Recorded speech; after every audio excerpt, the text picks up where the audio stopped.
Assalamualaikum warahmatullahi wabarakatuh. Kembali lagi dengan saya Atma Jaya. Kita akan belajar pada hari ini tentang mechanical element atau elemen mesin. Kita belajar tentang bearing ya.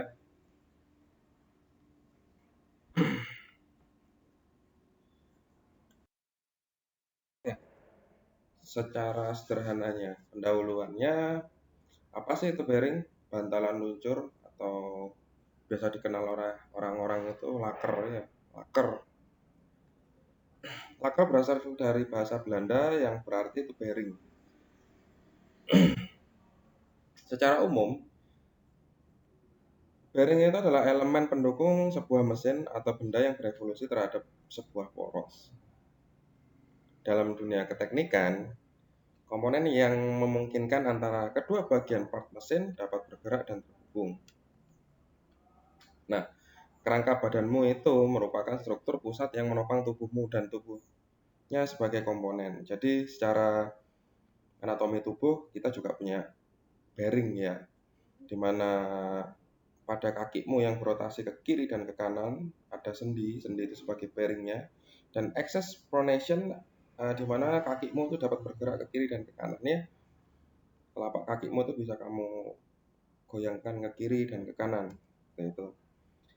Sendi pada tubuhmu merupakan bearing yang memungkinkan berbagai anggota tubuh dapat bergerak satu sama lain. Sehingga bearing atau laker itu tadi dapat memungkinkan mesin atau bagiannya dapat bergerak satu sama lain. Ini adalah contoh-contoh dari bearing ya, pada otomotif. Ini adalah screw bearing ya, di mana rack and pinion, di mana itu sebagai steering. Ada linear bearing. Nah, bearing itu sendiri terdiri dari outer ring, inner ring, cage supaya bola itu tadi tidak berantakan, bergerak pada di posisi tempatnya, dan rolling element. Rolling element ya bolanya itu tadi. Nah, saat kita bermain skateboard, coba Anda bayangkan saat Anda bermain skateboard tanpa roda. Sangat susah sekali bukan untuk jalan ya, atau bahkan mengelinding. Secara sederhananya adalah seperti itu. Saat kita mendorong sebuah benda tanpa adanya rolling friction atau tanpa adanya bantalan luncur, apa yang terjadi? Gesekan akan menghambat sebuah benda untuk bergerak. Nah, tapi jika kita menggunakan bantalan luncur, maka kita akan sangat mudah untuk mendorong benda itu bergerak. Nah, itu adalah secara sederhana, konsep sederhana berpikir bearing seperti itu. Bearing dapat memiliki banyak bentuk, tetapi hanya ada dua jenis gerakan. Di antaranya adalah gerakan linear dan gerakan rotasi atau berputar ya. Pada semua bearing, kebersihan dan hasil akhir permukaan atau surface adalah syarat terpenting dan wajib. Ada banyak jenis bearing seperti contohnya nih ya, sliding bearing pada mesin bubut atau CNC, rolling bearing yang ada di roda sepedamu, flexi bearing. Flexi bearing ini biasanya sering digunakan di alat-alat berat, bahkan alat-alat marine ya, kelautan. Dan yang terakhir adalah fluid film. Nah, ini adalah bantalan luncur pada krek as ya, pada krek as mobil ya. Jadi dia dilapisi rolling frictionnya, dia menggunakan lapisan film yang sangat tipis. Nah, untuk komponen penyusun bearing, bearing dirancang untuk mengambil beban radial murni, beban dorong murni, dan kombinasi keduanya. Bagian utama adalah outer ring, inner ring, ball, dan separator atau retainer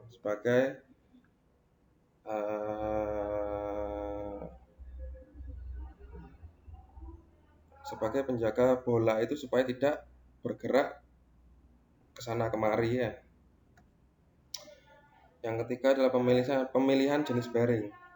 Jenis dan jumlah beban beban radial dan aksial dorong, ukuran dan kecepatan bearing, pelumasan dan lifetime, seperti itu.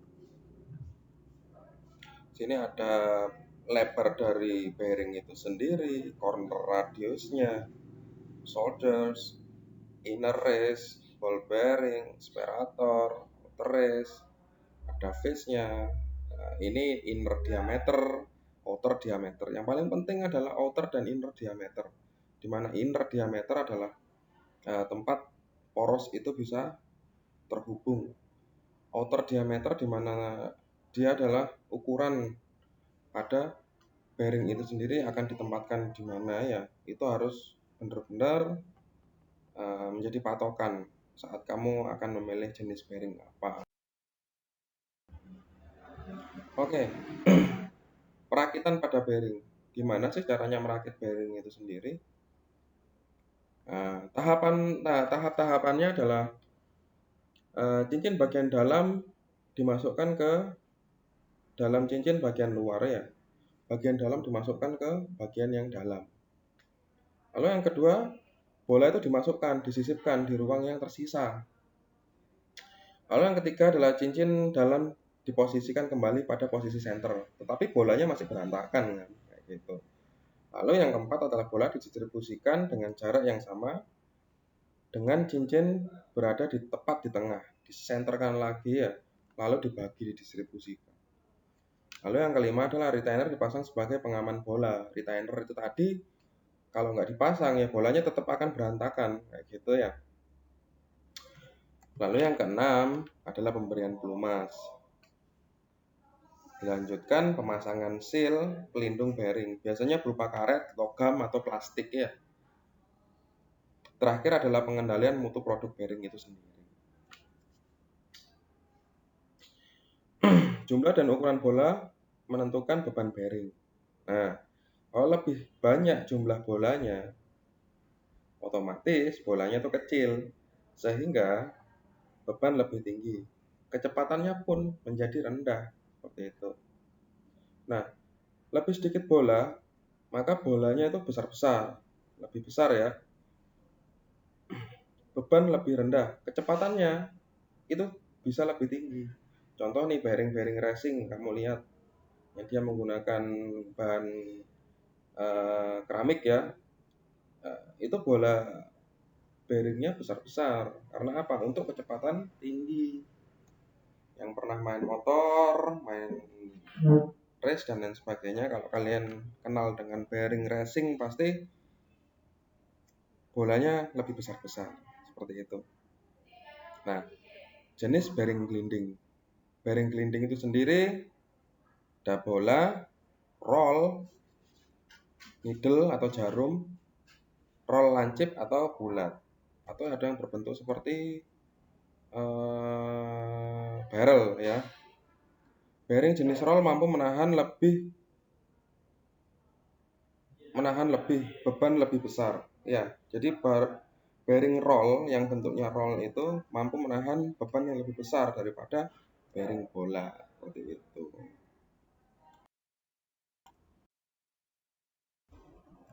Oke, kita lanjutkan pada tipe bearing berdasarkan jenis bola atau roller bearing. Nah, mau pilih ball bearing atau roller bearing ya. Cara gampangnya, itu ada beberapa jenis ya, seperti bola, silinder roller, ada tapered roller ya, ada roller barrel. Roller barrel itu yang dia agak seperti bentuknya seperti barrel lah. Yang terakhir adalah needle roller. Needle roller itu biasanya kalau kamu pasang askrek motormu, itu ada yang katanya bearing bambu atau laker bambu ya, itu adalah needle roller, seperti itu. Nah, kamu ingat tadi bahwa needle roller atau tipe silinder dia mampu menahan beban yang lebih berat dengan dimensi yang lebih pipih seperti itu. Makanya askrek itu memilih menggunakan needle roller. Gak mungkin dia pakai ball, kecuali di penompang askreknya sebelah kiri. Dan Itu pun sendiri dia kombinasi antara bola dan silinder, tergantung mana gaya yang lebih besar, seperti itu ya. Seperti sebelah sebelah kanan dia ada magnetnya, sebelah kiri dia ada ini apa namanya, kampas ganda dan lain sebagainya yang memegang sebagai penyeimbang askrep itu tadi ya. Jadi itu ada perhitungannya sendiri. Nah, ini untuk radial bearing. Radial bearing secara sederhananya seperti ini ya. Ini radial load, dan kalau yang dari arah sejajar dengan poros itu adalah axial load, seperti itu. Nah, ini untuk truss bearing. Truss bearing itu mungkin kalau kamu lihat paling sederhana itu di mana sih, Pak? Paling sederhana itu ada di komstir ya, komstir dari steering sepedamu ya. Atau kalau kata orang bahasa gaulnya di bengkel-bengkel itu kones, kones, wah jelas sih. Nah, kones itu ya dia sebenarnya truss bearing, ya seperti itu. Nah, kalau ini adalah kombinasi, dia bisa radial load sama axial load ya. Jadi bisa dari atas, bisa dari samping. Nah, untuk bolanya sendiri berada di kisaran sudut 45 derajat. Nah, bagaimana dengan ini? Sama juga, sudutnya 45 derajat, termasuk bearing radial. Karena apa? Berbentuk bola. Selain itu juga termasuk bearing truss bearing ya. Separuh-separuh, separuh dia bisa menahan beban radial, separuhnya dia bisa menahan beban aksial. Arah gaya berdasarkan jenis bearing. Nih, secara sederhananya nih kayak gini nih. Kita buat aja grafik, buat aja ini grafik ya antara radial sama truss load. Radial load sama truss load. Bagian kontak yang 90 derajat itu yaitu tadi arah truss load-nya ya. Ini yang bagian dari 90 derajat ini ya, termasuk dengan bearing truss seperti itu. Kita lihat yang bagian nomor nih. Nomor satu itu adalah bearing dorong roll silinder. Nah, yang kedua adalah bearing dorong roll jarum berbentuk jarum needle ya. Ketiga bearing bola dorong. Nah, ini yang kayak tadi, yang kayak kones itu tadi ya. Nah, nomor 5 ini kita, oh ternyata dia mampu menahan arah gaya beban variasi karena bolanya berada pada posisi 60 derajat. Bearing bola kontak sudut satu baris. Gitu. 7 mana 7? Oke, ini 7. 7 merupakan bola bearing kontak 4 titik. Kenapa kok 4 titik? Karena ternyata dia dihimpit ya, dihimpit sudut-sudutnya sehingga dia bola ini tidak bisa kemana-mana seperti itu. Jadi dia bisa menahan arah 4 titik seperti itu. Lalu yang ke-8 ini adalah bola bola kontak sudut baris ganda. Jadi dia itu ada dua ya, tapi sebenarnya secara sederhananya dia bisa sama seperti nomor 7 ya. Sama seperti nomor 7. Tapi yang nomor 8 ini dia dikombinasikan dengan bola ganda supaya apa? Distribusi bebannya merata. Seperti itu. Lalu nomor loncat aja nih nomor 10, bola bearing bola dalam alur. Kontak tergantung pada beban dan jarak bebas. Ini mah bearing-bearing biasa ya, bearing biasa seperti ini.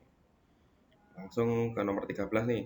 Bearing roll jarum, bearing roll barrel, bearing roll silinder. Ya, ini biasanya untuk beban-beban berat ya.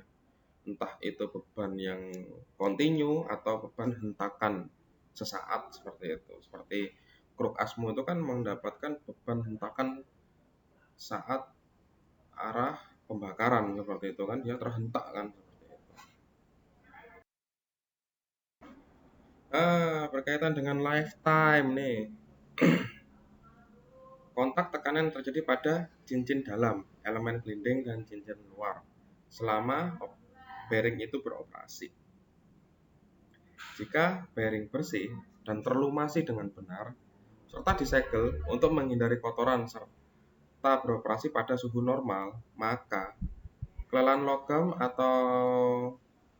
logam itu merupakan salah satu penyebab kegagalan. Ya, jadi kalau semuanya bearingmu sudah bersih, ada pelumasnya, terus masih ada segelnya, habis itu kok rusak, berarti itu sudah kegagalan terjadi. Ya, memang sudah logamnya lelah seperti itu. Daya tahan suatu bearing kemudian menjadi faktor pembatas umur bearing atau L, ya. Jumlah putaran cincin bagian dalam hingga tanda-tanda fatigue terlihat. Jumlah jam penggunaan pada kecepatan sudut standar sampai tanda-tanda fatigue itu terlihat, kelelahan, ya, atau kerusakan di awal. Umur minimum dari sebuah bearing atau L10. Jumlah revolusi atau jam operasi yang akan dicapai atau melebihi 90% dari bagian komponen bearing sebelum kriteria kegagalan menjalar. Jadi sudah ada tanda-tandanya tuh. Ya. Oh, ini sudah agak oblak atau sudah agak kocak seperti itu. Kedua pikiran di atas itu didasarkan pada faktor keandalan. Nah, untuk teori baru memasukkan batas beban fatigue atau PU dalam estimasi. Gimana sih cara menghitung masa pakai bearing? Nah, ukuran bantalan awalnya dipilih berdasarkan hubungan antara daya dukung beban dan beban yang dibawa dengan persyaratan umur dan keandalan. Ya, kapasitas angkut beban ditentukan untuk setiap bantalan dalam katalog. Nah, nanti saya lampirkan katalog ini di link deskripsi bawah, ya. C. Merupakan rating dasar beban dinamik untuk variabel beban dan kecepatan tinggi. CO. Rating dasar beban statis untuk beban statis dan kecepatan rendah. Beban dihitung dari free body diagram atau dengan cara lain. Nah, cara apa itu, ya? Rating umur pakai dapat dihitung dari persamaan umur pakai bearing. Bentuk persamaan masa pakai tergantung pada ketelitian yang dibutuhkan. Rating masa pakai secara dasar adalah, nah, bisa dihitung nih dengan cara L10 sama dengan C per P pangkat A. Ya, C itu tadi rating dasar beban dinamik, sedangkan P itu sendiri adalah ekuivalen dinamik load rating. Seperti itu, menghasilkan hasil 10 pangkat 6 revolution. Ya, beda lagi kalau kita menghitung jam. Menghitung jam adalah 10 pangkat 6 dibagi 60 RPM. Ya, rotation speed-nya 60 dikali rotation speed. Jadi ketemu berapa jam, ya.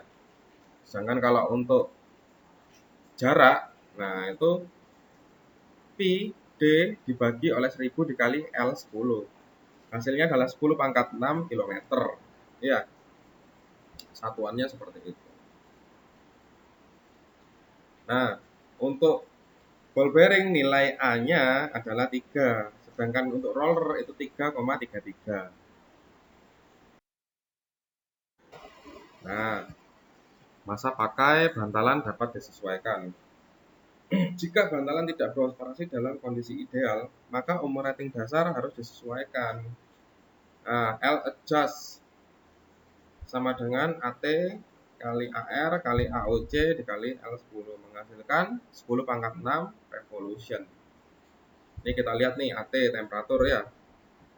Sedangkan untuk reliability AR-nya kalau 90 itu 1, 95 itu 0,62, kan semakin menyusut dia, ya.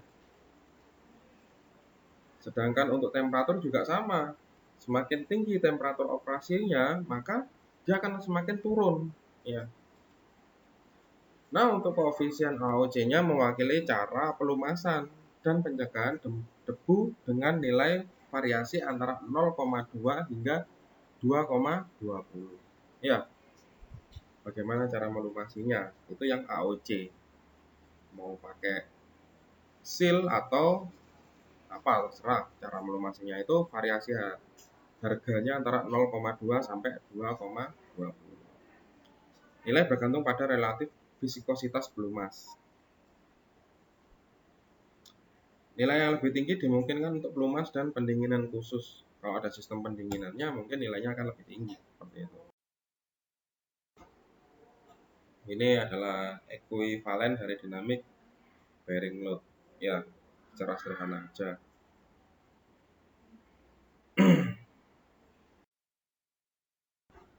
Nah, bearing speed atau heavy duty nih. Apa sih maksudnya speed dan heavy duty? Berarti dia bekerja pada putaran tinggi dan beban berat. Ada batas kecepatan pengoperasian rolling bearing. Kecepatan tertinggi dibatasi oleh suhu pengoperasian bearing. Panas dihasilkan oleh gesekan antara elemen roller. Panas dihilangkan dengan cara konduksi melalui poros dan sistem pelumasan bergulir. Nah, kamu lihat itu ya, roller bearingnya dia melepas panas ke poros sama bagian luarnya. Iya, melepas panas dia. Atau dengan sistem pelumasan bergulir ya, atau oil cooler bahasa kerennya nih.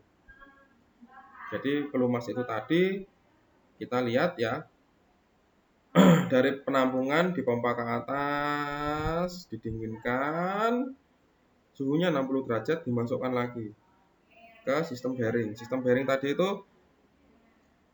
olinya masuk di situ dan dia menyerap panas ya, menyerap panas dari poros dan bearing itu tadi ya. Lalu oli dikeluarkan ke penampungan dengan suhu 80 derajat. Lalu begitu lalu dihisap dan didinginkan lagi. Begitu terus ya. Nah, perakitan pada bearing.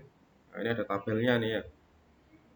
Bisa baca kan tipe bearing, arah gaya, rasio, kapasitas. Nah, untuk truss bearing dia gayanya aksial. Rasionya gayanya sedang.